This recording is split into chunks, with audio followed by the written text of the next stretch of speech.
tiré dessus en même temps, un petit peu comme dans les westerns en fait. Ça. Et en fait, elle traverse mon corps, donc elle va me perforer les poumons. Il va venir, il va récupérer son quad, mais avant il va me finir. J'avais la moitié de mon corps, mes jambes qui étaient à côté de moi, et le reste de mon corps était ici. Je me dis putain, j'ai pas envie de crever tout seul quoi. À ce moment-là, je me dis il faut au moins qu'il y ait quelqu'un avec moi, tu vois. Bonjour, je suis Franck. J'ai été blessé par balle lors d'une mission dans la jungle amazonienne, et depuis je suis paraplégique, je suis en fauteuil, et je vais vous raconter mon histoire sur Legend Story.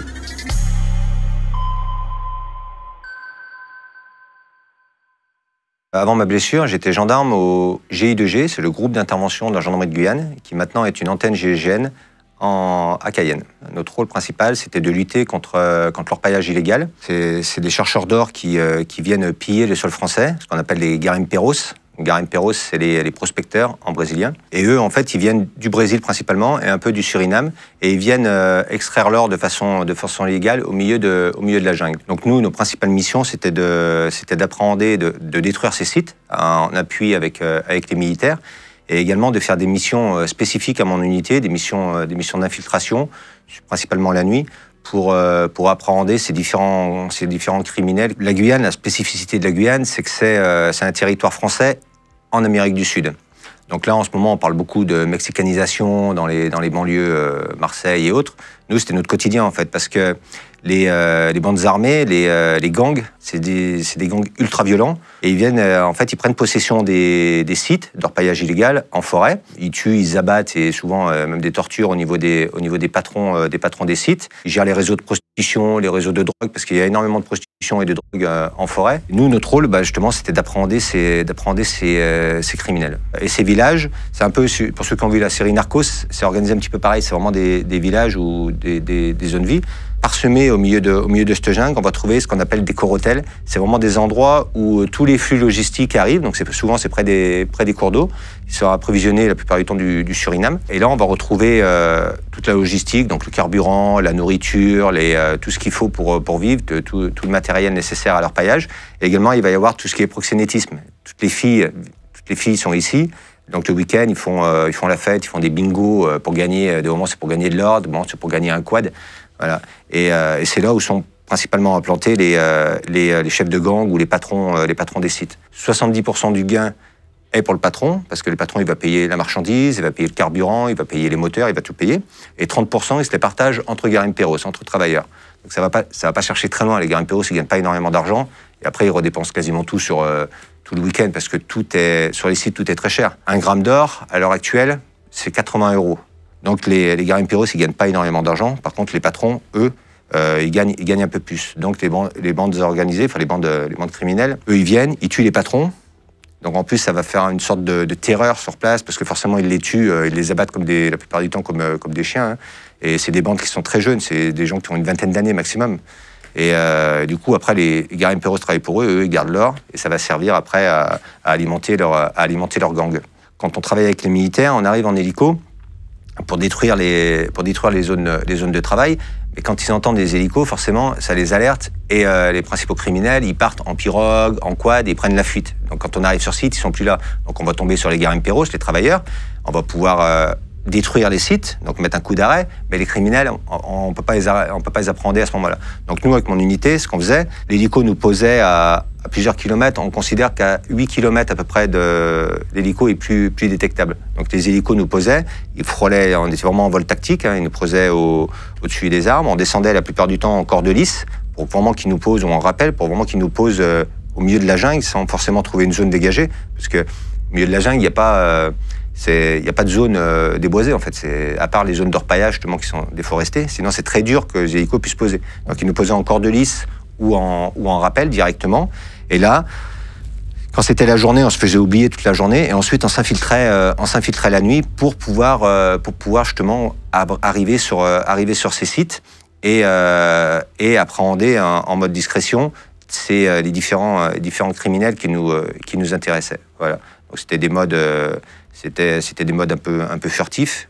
Mais le problème, c'est qu'on ne sait jamais sur qui on va tomber, on ne sait jamais le nombre qui sont, on ne sait jamais leur lieu, parce que là, on arrive dans un milieu qui nous est hostile, la jungle est très hostile, et surtout qui leur est favorable à eux, parce qu'ils connaissent les lieux. Nous, on arrive, on découvre au fur et à mesure, donc il faut vraiment nous adapter en permanence. C'est pour ça qu'on travaillait qu'entre gens de mon unité, parce qu'on a des modes d'action, des tactiques qui nous sont propres. On a l'habitude de travailler ensemble. Au niveau du salaire, sans donner de chiffres, hein, mais est-ce que c'était suffisant par rapport au risque que tu prenais tous les jours? On n'a pas de prime, de risque. On a une prime, comme on a travaillé en Outre-mer, on a une prime, on est indexé sur le cours de la vie sur place, sachant que la Guyane, c'est le département où la vie est le plus chère, et nous, on avait 25% de plus. Donc non, on n'est pas du tout... Il n'y a pas d'avantage au niveau du salaire, mais on ne fait pas ça pour ça. On ne fait pas ça pour ça. Quand on s'engage, et surtout quand moi, j'ai demandé la Guyane en premier, parce que c'est vraiment l'unité où il y a le plus gros engagement opérationnel. Donc le but, c'est, quand on part là-bas, c'est un petit peu le Graal au niveau de l'intervention. On sait qu'on va vivre des choses exceptionnelles, parce qu'au niveau de l'intervention, on est vraiment dans le haut du spectre. Donc l'engagement, il est total. Et c'est un plaisir de travailler. Moi, je partais travailler sur mes jours de repos, quoi. J'avais un agent de renseignement qui me donnait des renseignements. Je savais qu'il y avait un chargement qui allait passer. Il fallait qu'on y aille pour l'intercepter. C'était en repos, c'est pas grave, on y va. Et moi, je travaillais pas avec des collègues, je travaillais avec des potes. C'était vraiment, c'était des frères d'armes. Ma Dream Team, là, que j'écris dans mon bouquin, c'était vraiment, on était, je veux dire, ils pouvaient donner leur vie pour moi, et moi pareil. C'était vraiment, donc quand je partais en mission avec eux, j'avais une confiance totale, et on savait que l'engagement, on savait qu'on pouvait aller au carton, parce que souvent on allait au carton quand même. Mais j'avais une confiance absolue envers eux. Donc. T'as déjà eu peur pour ta vie, justement? On n'y pense pas, en fait. On sait comment on va réagir, c'est à nous de nous adapter. Maintenant, effectivement, en face, on a des gens qui sont extrêmement déterminés. Est-ce que tu peux me raconter justement le jour de l'accident où là, tu as dû tuer quelqu'un, mais pour te sauver? Alors, c'était une mission où on était arrivé avec les militaires, et nous, on travaillait, les militaires, ils restaient sur la zone de travail, nous, on travaillait sur la zone vie. Donc, on est arrivé, et je suis tombé sur un Brésilien, un Garimpeiros, qui était près d'un quad. Il avait... Bizarrement, d'habitude, ils ont le temps de fuir. Là, il n'avait pas eu le temps de prendre la fuite, lui, celui-là. Et donc, je suis arrivé, je le contrôlais, et très rapidement, en fait, il est reparti en forêt, parce qu'il n'avait pas d'arme quand je l'ai fouillé la première fois. Il est reparti, il nous a pris à partie, il nous a tiré dessus, à 2 reprises. Donc, au départ, moi, je ne savais pas trop d'où ça venait, le tir, parce qu'au milieu de la jungle, il est temps de repérer. Donc je me suis planqué. Lui, pour prendre la fuite, il a pris un autre Brésilien devant lui, il s'en est servi de bouclier humain, et il s'est enfui dans la forêt. Donc nous, c'était hors de question qu'on puisse laisser un tireur isolé comme ça au milieu de la forêt, parce qu'il était dangereux pour tout. Nous, on restait plusieurs jours sur place, donc on ne pouvait pas se permettre de le laisser à proximité. Et puis il était capable de tuer ses compatriotes, il était capable de tuer d'autres Garimpeiros. Donc j'ai pris le quad qui était sur place pour aller chercher du renfort. Et en fait, à un moment, il est sorti face à moi, et ça a été vraiment, ça a été un duel en fait. On s'est retrouvés face à face. Lui, il me pointait avec son revolver. Il y avait vraiment vraiment le regard hyper enragé. Il y avait vraiment de la haine dans ses yeux, parce qu'il était sous l'emprise de drogue en plus. Et lui, il voulait récupérer son quad, parce que, comme je disais tout à l'heure, ils n'ont pas les mêmes notions de valeur que nous. Pour lui, son quad, c'était toute sa vie, c'était ce qui lui servait à travailler. S'il perdait son quad, il perdait tout. Donc en fait, il était prêt à me tuer pour récupérer son quad. Putain, c'est un quad, c'est rien un quad pour nous, mais pour lui, ça représente tout. Et moi, comme j'étais sur le quad, en fait, à ce moment-là, je ne pouvais pas sortir mon arme parce que j'étais coincé avec le gilet pare-balles. Donc il a fallu que je descende du quad, que je saute. Donc ça, je vous le raconte, mais en fait, dans la réalité, ça dure une fraction de seconde. Donc je saute du quad, et au moment en fait, où je saisis mon arme, je l'oriente dans sa direction. Et en fait, on s'est tiré dessus en même temps, un petit peu comme dans les westerns en fait. On a vraiment fait feu en même temps. Donc moi, à ce moment-là, je le touche au niveau de la main, au niveau du bras. Et lui, en fait, la balle qu'il me met, elle me touche juste ici, sous l'aisselle. C'est une zone qui n'est pas protégée par le gilet pare-balles. Et en fait, elle traverse mon corps, donc elle va me perforer les poumons. Et surtout, elle va me sectionner la moelle épinière.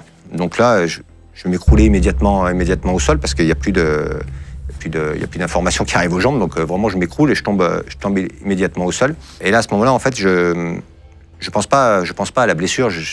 Moi, ce qui m'importe, c'est de savoir lui comment il va réagir. Est-ce que je l'ai touché? Est-ce que je l'ai pas touché?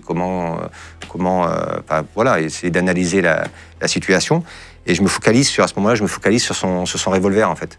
Je me focalise sur le barillet de son arme, et je vois qu'il a des trous vides, mais je vois qu'il y a encore des cartouches. Donc je sais à ce moment-là qu'il est encore capable de faire feu et de me tuer. Et je sais qu'il va venir, il va récupérer son quad, mais avant il va me finir. Donc là, ça dure une fraction de seconde, hein, cette analyse. Donc en fait, comme j'ai encore mon arme, je suis couché, je réussis à peine me tourner en fait et à faire feu, à tirer avant que lui puisse tirer une deuxième fois. Et je le touche au niveau de la trachée. Et il va tomber, il va s'écrouler juste à côté de moi, à quelques mètres à peine, et il va décéder sur place, quoi. Donc moi, à ce moment-là, en fait, j'ai vraiment je sais que je suis touché, je sais pas où, je connais pas mes blessures, mais j'ai la sensation que j'ai mon corps qui coupe en deux. En fait, c'est bizarre comme sensation. C'est comme si j'avais la moitié de mon corps, mes jambes qui étaient à côté de moi, et le reste de mon corps était ici. En fait, donc dans ma tête, je me dis, je connais la balistique, je me dis c'est pas possible. T'as pris une balle de revolver, une balle de 38. Donc tu peux pas avoir ton corps qui coupe en deux. Mais c'est vraiment la sensation que j'ai. Donc j'essaye de crier. Je pense que j'ai vraiment la sensation, enfin le sentiment que je vais mourir ici, quoi. Et moi, en fait, comme je suis tout seul, il y a le Brésilien qui est mort à côté de moi. Je me dis putain, j'ai pas envie de crever tout seul, quoi. À ce moment-là, je me dis il faut au moins qu'il y ait quelqu'un avec moi, tu vois. Donc j'essaye de crier au secours pour avertir mes camarades. Le problème, c'est que comme j'ai les poumons qui sont perforés, en fait, il n'y a rien qui va sortir. Il n'y a aucun son. J'essaie de crier au secours et en fait, il n'y a rien qui va sortir. Donc comme j'ai mon arme et il me reste des cartouches, je vais tirer les cartouches. Je suis couché sur le sol. En fait, je vais tirer les cartouches en l'air pour que mes camarades, mes potes, en fait, s'ils n'ont pas entendu les premiers coups de feu, ils sachent où je suis pour qu'ils puissent venir. Et c'est ce qui se passe. Il y a deux camarades qui arrivent. Donc il y en a un rapidement qui prend le quad pour aller vers les militaires, parce que les militaires travaillent toujours avec un soutien médical. Donc il y avait une infirmière, Sabine, que je connais, qu'on avait l'habitude de travailler ensemble, et un médecin, donc il va les chercher. Et le deuxième, il reste avec moi. Et quand il arrive, en fait, la première chose que je lui dis, moi, c'est tu diras à mes garçons que je les aime, parce que pour moi, la chose la plus importante, j'étais persuadé que j'allais mourir, mais pour moi, il voulait vraiment que mes garçons sachent qu'au moment où j'allais partir, au moment où je partais, ma dernière pensée, c'était pour eux, quoi. C'était vraiment ce qui est le plus important. Donc, je répète sans arrêt de dire à mes garçons que je les aime. Je pensais que j'allais mourir vraiment, parce que je venais de prendre une balle, je me sentais faible, je sentais plus mon corps, j'avais du mal à respirer. Si tu veux, c'était... Je sentais que c'était imminent, quoi, tu vois. Et donc, du coup, je lui dis de me checker, comme de regarder là où je suis blessé, parce que je ne sais pas où je suis blessé, comme j'ai plus de sensation, en fait. Comme la moelle épinière est sectionnée, j'ai plus de sensation, je ne sens plus rien. Donc, je lui demande de me checker. Et rapidement, Sabine, l'infirmière, arrive sur moi. Et elle me fait le premier constat. Donc, premier regard, je me souviens, elle arrive, en fait, elle soulève ma combi, et elle voit la blessure, et je vois, elle lève les yeux au ciel. Donc, je me rends compte que ouais, c'est une blessure grave. Donc, elle fait tout ce qu'elle a à faire. Elle me met les pansements 3 côtés parce qu'il y a une plaie soufflante. Et la médecin arrive et en fait, elle me donne une dose de morphine, mais une petite dose parce que le souci, c'est que comme je suis touché au niveau pulmonaire, elle ne peut pas me mettre une dose de morphine trop importante parce que sinon, je risque de décompenser. Et là, sur le terrain, si je décompense, là, par contre, c'est beaucoup plus pour eux. Après, ils sont plus en mesure de me maintenir dans un état correct, on va dire. Si ça arrive en métropole, ça, quand tu es blessé de la moelle épinière, t'as les pompiers qui arrivent, maintien tête, matelas coquille et tout. Là, c'est l'urgence qui prime. En fait, ils me montent à l'arrière du quad. Sabine, elle se met en position semi-assise et je suis chargé comme ça à l'arrière du quad. La moelle épinière, c'est pas, à ce moment-là, c'est pas la priorité. C'est pas qu'on s'en fout, mais voilà. Et c'est quand je monte sur le quad, en fait, je dis à Sabine, je sens plus mes jambes. En fait, c'est là qu'elle réalise que en plus de la blessure au poumon, il y a la moelle épinière qui est touchée, quoi. Je sens plus mes jambes, je sens que voilà, mais si tu veux, c'est pas la priorité à ce moment-là. C'est pas ça qui importe, c'est surtout au niveau. J'ai du mal à respirer. C'est comme si tu essayais de respirer à travers un cure-dent, en fait, tu vois. J'ai du mal à trouver mon air, donc j'ai l'impression, je répète sans arrêt à Sabine que je vais mourir, tu vois, que je suis en train de crever. Et elle me réconforte. Je suis jamais tombé inconscient. En fait, je suis toujours resté conscient. Donc, je suis transporté à quelques minutes sur une DZ, donc c'est une dropping zone, c'est là où un hélico peut venir me chercher, où il peut poser. Et là, je suis pris, Sabine avec la médecin me prennent en charge, et l'hélico vient de Cayenne pour me récupérer. Et c'est vrai que malgré le fait que ça soit sur le territoire français, tu te dis, bon, l'hélico, il va vite arriver, l'hélico, il va mettre 3 heures à venir me chercher. C'est énorme, 3 heures. Les militaires en Afghanistan ou au Mali sont récupérés normalement dans ce qu'ils appellent la golden hour, donc dans l'heure qui suit, c'est là où ça peut dégénérer. Ils m'ont mis 3 heures à venir me chercher. Pendant 3 heures, Sabine me parle, me réconforte, et en plus, j'ai pas de morphine, donc je commence vraiment à souffrir, tu vois. Mais surtout, je me concentre sur ma respiration, parce que c'est vraiment le niveau pulmonaire. Comme j'ai un hémopneumothorax, tu vois, au fur et à mesure que je respire, les poumons se remplissent de liquide, donc j'ai de moins en moins de capacité respiratoire. Donc voilà, et puis moi, en plus, j'ai envie de dormir, donc Sabine, elle me maintient. Donc voilà, donc ça, c'est une phase qui est assez longue. Pour autant, je ne garde pas toute cette phase, et même après, j'ai jamais même si mes proches me le répètent, que je souffrais, que j'avais vraiment mal, que je leur disais que je souffrais et que j'avais mal, j'ai aucun souvenir de cette souffrance, en fait. Pour moi, j'ai jamais eu l'impression d'avoir eu mal ou quoi que ce soit. Mon cerveau a zappé cette souffrance. Moi, j'ai toujours eu l'impression d'être dans un état stable et tout, alors que c'est pas du tout le cas, en fait. Quand tu demandes aux gens, ils t'expliquent leur vécu, comment ça s'est passé, et même avec des médecins ou les proches, ils te disent, mais normalement, tu aurais dû mourir. Les médecins, voilà, le pronostic était plus qu'alarmant. Par rapport à ma blessure, par rapport aux conséquences, par rapport à tout ça, c'était pas gagné, quoi, en fait. C'était pas gagné. Donc moi, j'ai eu la chance d'être en bonne condition physique, et je pense que c'est ce qui m'a permis aussi de me maintenir en vie, quoi. Donc là, après, je suis évacué sur Cayenne, sur l'hôpital de Cayenne. Et Cayenne, en fait, ils peuvent pas, par rapport à mon état, ils peuvent pas faire grand-chose. Voilà, donc ils décident de me rapatrier sur le Val-de-Grâce. Moi, pareil, je suis gendarme, je suis pas on est militaire, mais un statut particulier. Ça aurait été un militaire qui aurait été blessé, il y aurait eu un vol Morphée, un avion médicalisé serait venu de métropole pour le récupérer et rentrer au Val-de-Grâce. Moi, je suis rapatrié en vol civil, c'est-à-dire en fait, je suis sur un brancard à l'arrière de l'avion, le vol Air France que tout le monde prend, juste au-dessus des sièges. Et c'est un médecin civil qui m'accompagne et une infirmière. Et ce médecin qui m'accompagne ce jour-là, en fait, il profite du voyage pour rentrer en vacances. Donc, ils sont fous de moi. Et en fait, au milieu du vol, moi, j'ai l'oxygène. J'ai besoin d'oxygène pour respirer, pour rester en vie. En fait, il n'a pas prévu suffisamment d'oxygène. Ça tombe. Je tombe en panne d'oxygène, donc j'arrive pas à respirer. Et heureusement, j'ai mon patron, Steph, un officier qui commande l'unité, qui est rentré en métropole avec moi sur ce vol. Et en fait, pendant 8 heures de vol, lui, il va rester à côté de moi, il va me checker avec la mère de mes enfants, il reste vraiment à côté de moi pour regarder comment je suis, quoi. Ils sont toujours aux aguets. Et en fait, il voit que je commence à suffoquer. Donc, il cherche le médecin qu'il ne trouve pas dans l'avion. Et en fait, avec un steward, ils vont rapidement me brancher les bouteilles d'oxygène d'Air France, du vol. Donc, du coup, ça me permet de garder... de pouvoir continuer à respirer, on va dire, pas normalement, parce que c'est pas possible, mais moi, pouvoir respirer et avoir d'oxygène. Donc j'arrive au Val-de-Grâce, et au Val-de-Grâce, ils s'attendent, au départ, ils s'attendent à me trouver dans un état stable, mais avec le vol, avec tout ce qui s'est passé, et puis Cayenne, ils n'avaient pas forcément le bon pronostic. En fait, j'arrive au Val-de-Grâce, et mon pronostic vital était vraiment alarmant.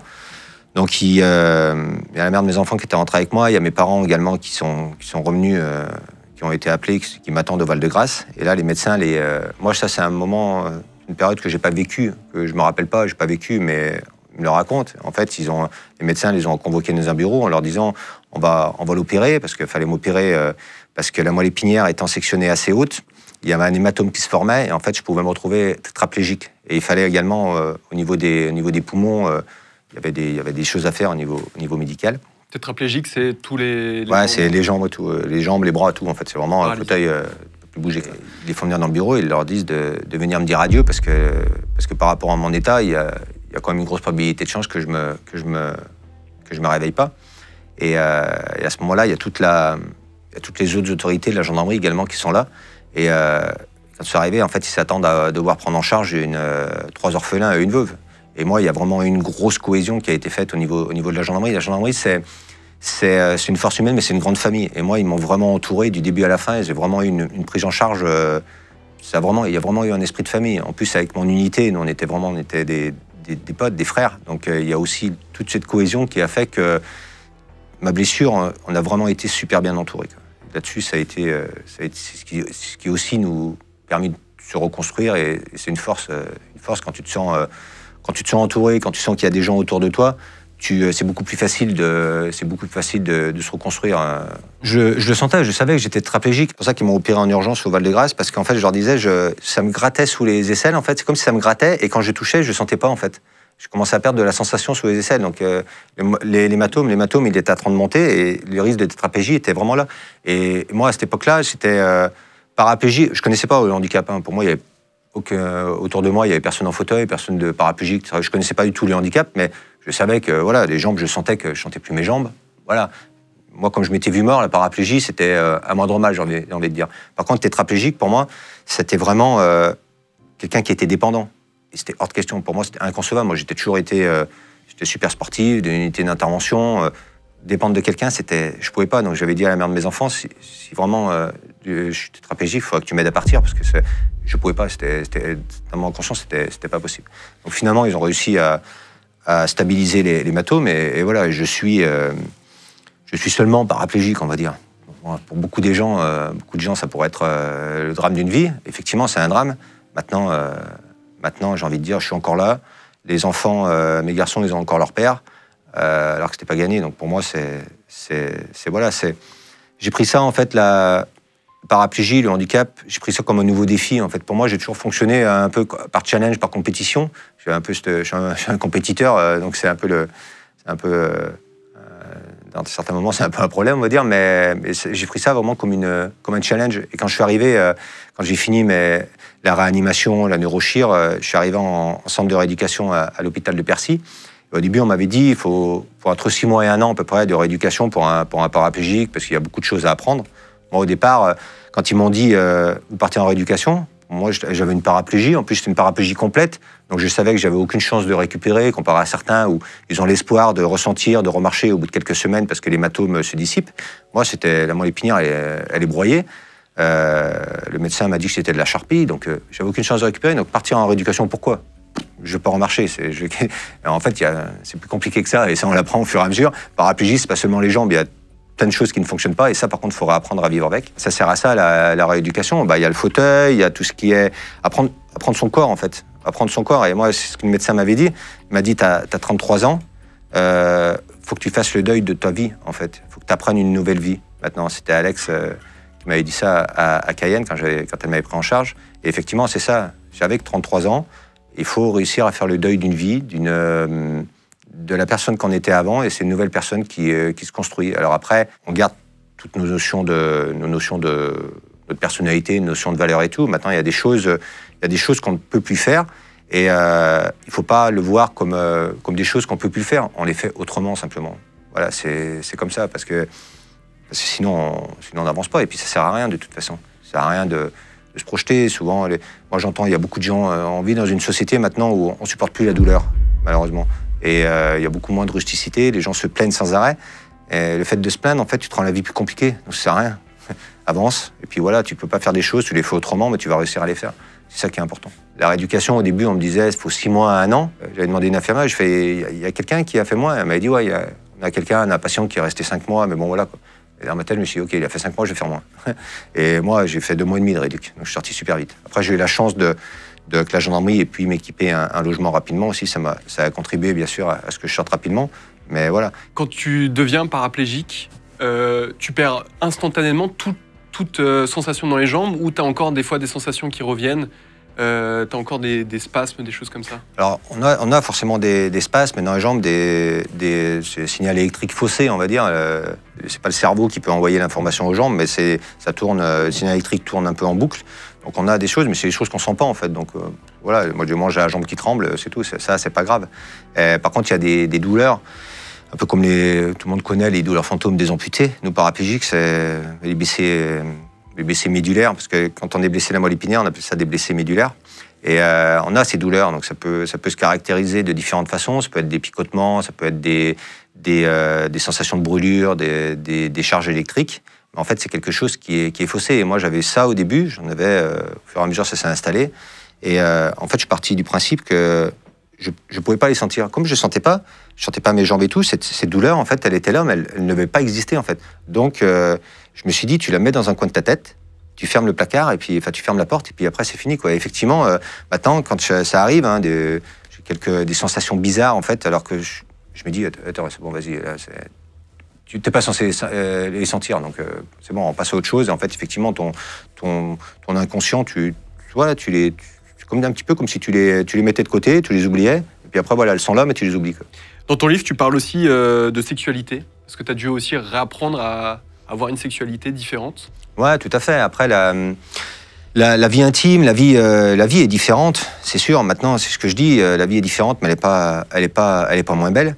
Et la sexualité dans un couple valide, enfin dans un couple valide ou invalide, peu importe, c'est une part importante du bien-être du couple. Et pourquoi ça devrait être différente quand on est en fauteuil ou quand on a un handicap?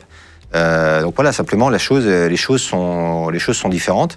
Et c'est là, moi, maintenant que je suis en fauteuil, donc il y a plus de sensations, voilà. Mais je me rends compte qu'en fait, pour les hommes, principalement, hein, je parle pas des femmes, je connais pas ce côté. Mais pour les hommes, c'est très cette mécanique, en fait, c'est beaucoup basé sur la performance. Ouais, est-ce qu'on est bon, est-ce qu'on n'a pas été bon, est-ce que je t'ai fait plaisir, est-ce que je t'ai pas fait plaisir, mais en fait c'est beaucoup sur la performance. Et on oublie ce rapport, on pense à soi, on passe pas forcément à l'autre, à la personne. Et moi, comme j'ai pas de sensation, donc la mécanique elle est toujours là, elle fonctionne toujours. Après il y a des moments c'est spontané, des moments il y a des traitements qui existent qui font que voilà, la mécanique elle est toujours là.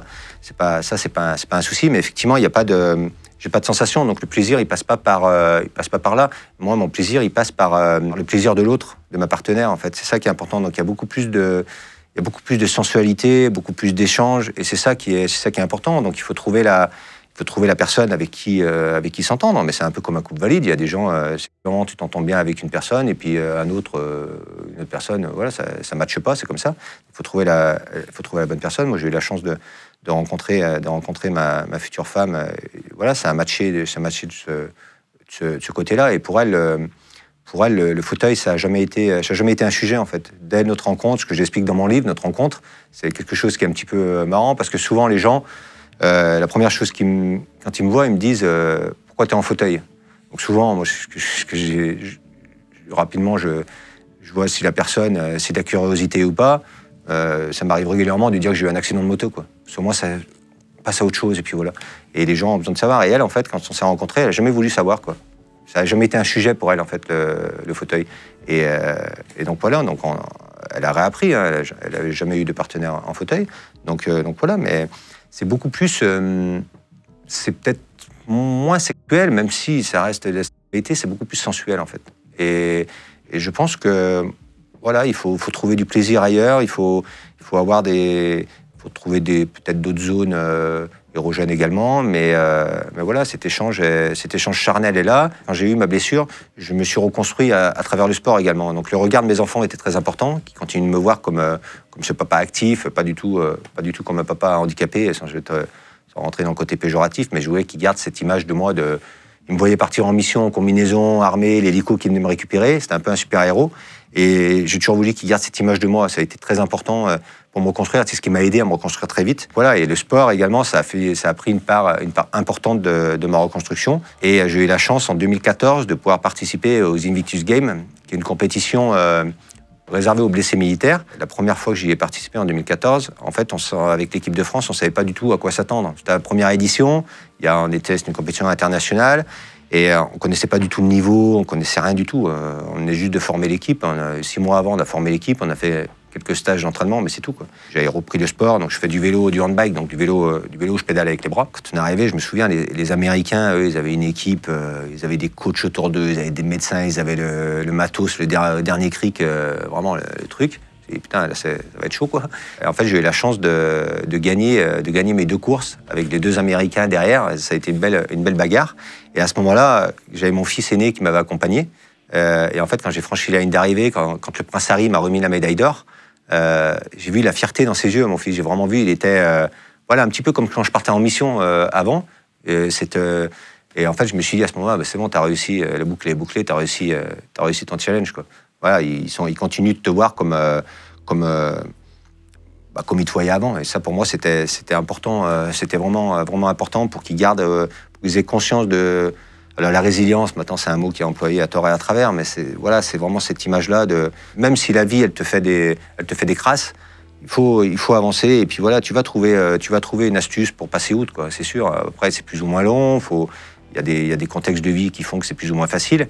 Mais quoi qu'il en soit, si tu as envie, tu vas y arriver, c'est sûr. On se charrie souvent avec les garçons, parce que maintenant ils sont grands, hein, c'est des hommes et des jeunes hommes. Et je leur dis, attendez les gars, c'est encore moi le mal alpha, quoi. Vous restez à votre place, quoi. Tu as été indemnisé par l'État, par la gendarmerie, par n'importe qui Alors quand on est militaire, quand on est gendarme, on a des devoirs, hein. Donc moi, mon devoir, c'était de faire en Guyane notamment, c'était de prendre tous ces réseaux criminels. Donc je connaissais les risques, je me plains pas. J'ai pris une balle, c'est un peu les risques du métier, effectivement, hein. Donc hier, j'avais une arme 24 heures sur 24. Donc le fait de d'ôter la vie, on le prend en compte. Et on sait également qu'on peut la violence est de plus en plus prégnante à l'heure actuelle encore. Donc on sait qu'on a un métier à risque. Maintenant, une fois que ça arrive, on a aussi des droits. Parfois, c'est difficile de les faire respecter, parce qu'en plus, nous, on est gendarmes, donc on dépend du ministère de l'Intérieur, mais on a des statuts militaires. Et c'est ce que je dis, moi, j'ai pas été blessé en OPEX, je suis pas blessé de guerre. J'ai été blessé par balle sur le territoire français, en défendant les intérêts et la souveraineté nationale. Est-ce que c'est moins noble? Je suis pas sûr, pourtant. Mais on se rend compte que les droits sont pas forcément les mêmes, quoi. Donc il faut se battre. Il faut se battre et puis voilà. Mais bon, on y arrive, encore une fois. Mais c'est vrai que le parcours du blessé est parfois un petit peu compliqué, parce que même si on a des droits, il faut les revendiquer, et puis surtout, il faut se battre pour les avoir, quoi. Voilà, il y a des choses qui ont été faites qui sont un peu abjectes pour une assurance militaire, mais voilà, après, tout est expliqué dans mon livre, donc il faut lire. Est-ce que tu en veux au Karim Perros qui t'a tiré dessus? Est-ce que tu lui en veux?